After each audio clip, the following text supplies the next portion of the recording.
மகர ராசிக்கு இதுவரை பார்த்தோம் அப்படின்னா 5ஆம் பாவத்துல குரு இருந்தாருங்க. இப்போ 5ஆம் பாவத்தில் இருந்து 6ஆம் பாவத்திற்கு மாறுகிறார். ஆனா குரு பகவானுக்கான விசேஷ பார்வை என்னன்னா 5ஆம் பாவத்தையும் 9ஆம் பாவத்தையும் விசேஷமா அவர் பார்ப்பார். இது ஒரு பெரிய நல்ல விஷயம், குரு பகவானுடைய பார்வை. இப்போ எதுல எல்லாம் நீங்க கவனமா இருக்கணும் அப்படிங்கிறத தெளிவா சொல்றேங்க.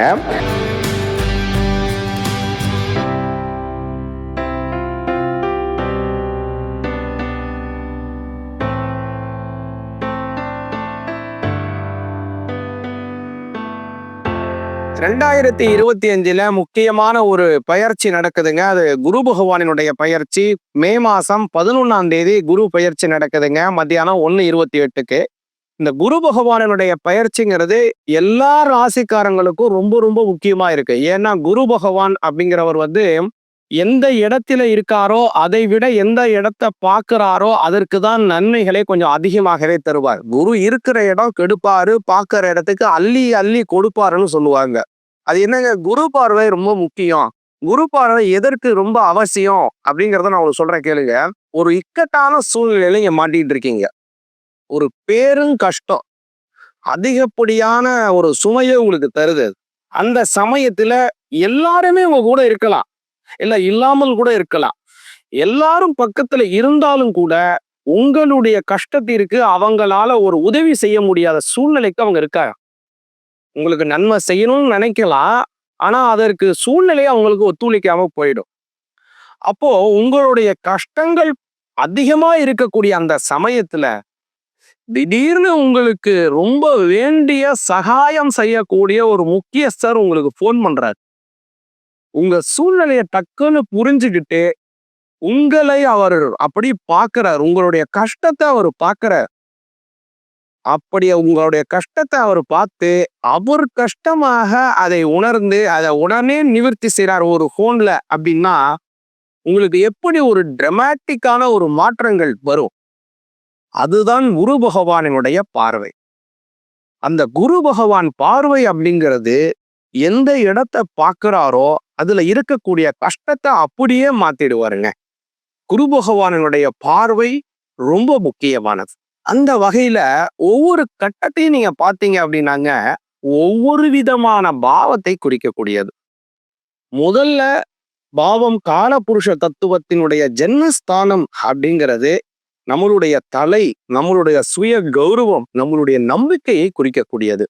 நம்மளுடைய 2ஆம் பாவம்ங்கிறது வாக்குஸ்தானம், குடும்பஸ்தானம், தனஸ்தானத்தை குறிக்கக்கூடியது.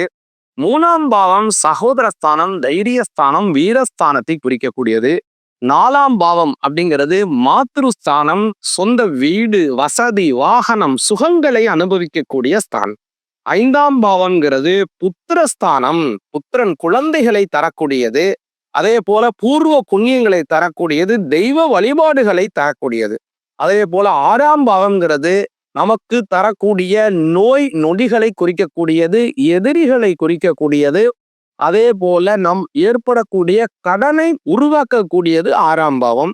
7ஆம் பாவம் அப்படிங்கிறது கலத்திரஸ்தானம் அப்படின்னு பேர். 7ஆம் பாவம் நம்மளுடைய வாழ்க்கை துணைவர், கூட்டு தொழில், கூட்டாளிகளை சொல்லக்கூடியது.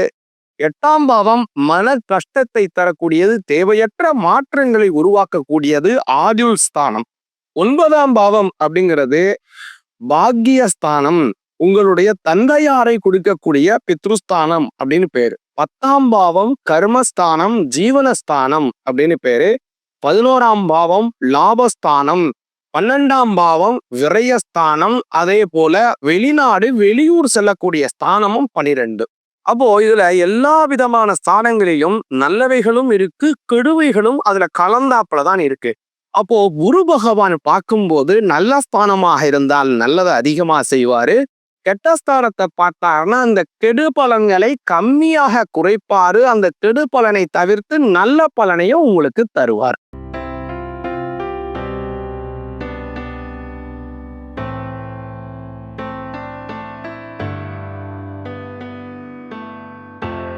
மிகவும் எளிமையான முறையிலே இருந்து உங்களுடைய செயல் வீரியத்தை வெளிப்படுத்தக்கூடிய மகர ராசி ஆகிய உங்களுக்கு குரு பயிற்சி பலன் எப்படி இருக்குங்கிறத கொஞ்சம் தெளிவா கேளுங்க. மகர ராசிக்கு இதுவரை பார்த்தோம் அப்படின்னா 5ஆம் பாவத்துல குரு இருந்தாருங்க. இப்போ 5ஆம் பாவத்தில் இருந்து 6ஆம் பாவத்திற்கு மாறுகிறார். மகர ராசிக்கு 6ஆம் பாவத்துல குரு உட்கார்றாருங்க. இப்போ இதனால பொதுவாகவே குரு பகவான் எந்த இடத்தில் இருக்கிறாரோ அதை கெடுப்பார், பார்க்கின்ற இடத்திற்கு கொடுப்பார் அப்படின்னு சொல்லுவாங்க. இருக்கிறத கெடுப்பாரு, பார்க்கறதுக்கு கொடுப்பாரும்பாங்க. அது மட்டும் இல்லைங்க, குரு பகவான் மகர ராசிக்கு 12ஆம் இடத்திற்கு உடையவர். இந்த 12ஆம் இடத்திற்கு உடையவர் 6ஆம் பாவத்திலே அமர்வது நல்லது. ஏன்னா கெட்டவன் கெட்டிடில் கிட்டிடும் விபரீத ராஜயோகம் அப்படின்னு சொல்லுவாங்க. விபரீத ராஜயோகம்னா என்ன அப்படின்னாங்க, 6, 8, 12 அப்படிங்கிற இந்த 3 ஸ்தானமும் நமக்கு பார்த்தீங்கன்னா கெடுபலனை தரக்கூடிய இடம். இந்த 3 ஸ்தானத்துல உடையவங்களும் ஒரு இடத்துல மாறி உட்கார்றது. 8க்கு உடையவர் 6ல உட்கார்றது, 8க்கு உடையவர் 12ல உட்கார்றது, அல்லது 12க்கு உடையவர் 6ல உட்கார்றது, 12க்கு உடையவர் 8ல உட்கார்றது, அல்லது 6க்கு உடையவர் 8லயோ 12 உட்கார்றது. இது மாதிரி உட்கார்ந்தாங்க அப்படின்னா அதற்கு விபரீத ராஜயோகம் அப்படின்னு பேர். அது மாதிரியான ஒரு யோக அமைப்பை கோச்சாரத்துல உங்களுக்கு தராது. ஜனன ஜாதகத்தில் இருந்தால் அது பலன் வேறு, ஆனால் கோச்சாரத்தில் இருந்தால் அதற்கான பலன் வேறு. இப்போ உங்களுடைய கோச்சாரத்துல மகர ராசிக்கு அந்த பலனை 12ஆம் அதிபதி 6ஆம் பாவத்திலே அமர்ந்து வழங்குகிறார். ஏன்னா 12ஆம் அதிபதி இப்ப மறைஞ்சிட்டாருங்க. பொதுவாகவே மகர ராசிக்கு பார்த்தீங்கன்னா சூரிய பகவான் சரி கிடையாது. குரு பகவான் ஒரு சில இடத்துல நல்லது செய்வாரு, ஒரு சில இடத்துல கெடுப்பார். மகர ராசிக்கு சனி பகவான் தான் அதீதமான நன்மைகளை வழங்குவார். அப்போ மகர ராசிக்கு பார்த்தீங்கன்னா இப்போ குரு பகவான் 6ல மறைஞ்சிட்டார். இந்த மறைகிறதுனால 6ஆம் பாவத்துல போறதுனால பாத்தீங்கன்னா ஒரு சில வகையான நல்ல பலன்கள், ஒரு சில இடத்துல நீங்க கவனமாக இருக்கணும். எல்லாமே கலந்துதான் அந்த பலனை வழங்குறாரு. அப்புறம் அவருடைய பார்வை குரு பகவானுக்குன்னு பாத்தீங்க அப்படின்னா எல்லா கிரகத்துக்கும் 7ஆம் பார்வை அப்படின்னு ஒண்ணு இருக்கு. ஆனா குரு பகவானுக்கான விசேஷ பார்வை என்னன்னா 5ஆம் பாவத்தையும் 9ஆம் பாவத்தையும் விசேஷமா அவர் பார்ப்பார். அப்போ மகர ராசிக்கு பாத்தீங்கன்னா குரு பகவானினுடைய சமசப்தம பார்வை 7ஆம் பார்வை, அது மகர ராசியினுடைய 12ஆம் பாவத்தை பார்க்கிறார். அதாவது உங்களுடைய விரஜஸ்தானத்தை பார்க்கின்றார். உங்களுடைய வெளிநாடு செல்லுவதற்கு சாதகமான இடத்தை பார்க்கிறாரு. உங்களுக்கு வெளிநாட்டு வாழ்க்கையை ஸ்திரம் செய்யக்கூடிய இடத்தை பார்க்கிறாரு. உங்களுடைய செலவுகள் குறையக்கூடிய அமைப்பை குரு பகவான் பார்க்கிறாரு. அதனால உங்களுக்கு வெளிநாட்டுக்கு போகக்கூடிய வாய்ப்பு கிடைக்கும். இல்லைங்க நான் வெளிநாட்டுல தாங்க இருக்கேன், இதுல ஏதாவது இடம் மாறலாமா? இடம் மாறுவீங்க. இன்னொரு நாட்டுல இருந்து இன்னொரு நாட்டுக்கு மாறலாமா சாமி அப்படின்னு கேட்டீங்கன்னா ஒரு நாடுகள்ல இருந்து இன்னொரு நாடுக்கு மாறக்கூடிய அமைப்பையும் சனி பகவான் கொடுப்பாரு. அப்புறம் இன்னொரு முக்கியமான விஷயம், உங்களுக்கு கிடைக்கக்கூடிய அதிகப்படியான செலவு. மகர ராசிக்காரங்க பலரும் போன் பண்ணி சொல்றது என்ன அப்படின்னா, சாமி ரொம்ப செலவாகுது, இந்த செலவை குறைக்க முடியுமா, இல்லைன்னா நம்மள மீறி போகுமா சாமின்னு தான் கேட்கறாங்க. ஆனா கவலையே படாதீங்க. இப்போ 12ஆம் பாவத்தை குரு பகவான் பார்க்கறதுனால செலவு குறையும். செலவு ஒரு பக்கம் குறையும். உங்களுக்கு எந்த வகையில தேவையான செலவோ அது மட்டும் தான் நடக்கும். உங்களுக்கு எதெல்லாம் தேவையான செலவோ, ஏன்னா தேவையான செலவை தவிர்ப்பதும் நல்லதல்ல, தேவையற்ற செலவுகளை செய்வதும் நல்லதல்ல. அப்போ உங்களுக்கு ரெண்டுமே கிளாசிஃபை ஆகும். உங்களுக்கு இதெல்லாம் நமக்கு தேவை, இதை செய்யணும், இதெல்லாம் நமக்கு தேவையல்ல, இதெல்லாம் செய்யக்கூடாது அப்படிங்கிற ஒரு சிந்தனைய குரு பகவானுடைய 12ஆம் பாவத்தை பார்க்கறதுனால உங்களுக்கு நடக்குங்க. இது ஒரு பெரிய பிளஸ் உங்களுக்கு. அப்புறம் மகர ராசியினுடைய 10ஆம் பாவத்தை குரு 5ஆம் பார்வையாக பார்க்கிறார். 10ஆம் பாவம் ஜீவனஸ்தானம். உங்களுடைய ஜீவனம் வலிமையாகுங்க. ஜீவனம் வலிமையானா என்ன ஒரு அமைப்பு அப்படின்னு பாத்தீங்கன்னா, உங்களுடைய தந்தையாருக்கு பிரச்சனை இருக்கு, உடல் ஆரோக்கியத்துல சுகவீனம் இருக்கு, வேறு ஏதோ வகையில அவங்களுக்கு சங்கடம் இருந்தால், அவர் பேர்ல நிறைய கடன் இருந்தாலோ எல்லாமே தீர்க்கப்படும். வேற சொத்து பிரச்சனைகள் இருந்தாலும் தீர்க்கப்படும். வேறு வகையில அவருக்கு உடல் நல குறைவு இருந்தாலும் சரியாகி விடுவாரு, ஆரோக்கியமா உணர்வாரு. ஏன்னா 10ஆம் இடம்ங்கிறது கர்மஸ்தானம். அந்த ஸ்தானத்தை குரு பார்க்கறதுனால உங்களுடைய வாழ்க்கையில ஒரு உத்தியோக உயர்வும் ஏற்படும், உங்களுடைய தந்தையாருக்கும் உங்களுக்கு சுமூக உறவும் நிலவும். இது ஒரு பெரிய பிளஸ் உங்களுக்கு. குரு பகவான் உங்களுடைய ஜீவனஸ்தானத்தை பார்க்கறதுனால. அதே மாதிரி உங்களுடைய 2ஆம் பாவத்தை குரு பகவான் 9ஆம் பார்வையாக பார்க்கிறார். அப்போ உங்களுடைய 2ஆம் பாவங்கிறதுங்க தனஸ்தானம், வாக்குஸ்தானம், குடும்பஸ்தானம் அப்படின்னு பேர். அப்போ இதெல்லாம் பார்க்கறதுனால என்னங்க நன்மை அப்படின்னா, 3ஆம் அதிபதி 2ஆம் பாவத்தை பார்க்கறது சிறப்புங்க.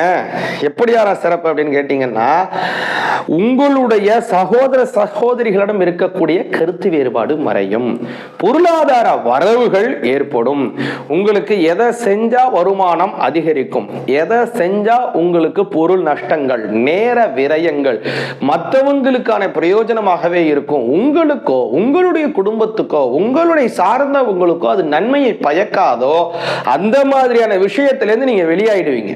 உங்களுக்கு உங்க குடும்பம், உங்க சமூகம், உங்களுடைய விஷயத்திற்கு எது நல்லது, எதுல உங்க நேரத்தை நீங்க முதலீடு செய்யணும், என்ன பேச்சுகளை நீங்க பேசணும், எந்த மாதிரி உங்களை நீங்கள் எடுத்து செல்ல வேண்டும், எந்த மாதிரியான ஒரு விஷயத்தை நீங்கள் கடைபிடிக்க வேண்டும் அப்படிங்கிற விஷயத்தை எல்லாம் இப்ப குரு பகவான் உங்களுடைய தனஸ்தானத்தை பார்க்கறதுனால நல்லது நடக்கும். அவர் பார்க்கறதுனால தனலாபம் உயருங்க, உங்களுக்கு, உங்க குடும்பத்தாரு, உங்களுடைய உறவினர்கள் எல்லாருக்கும்.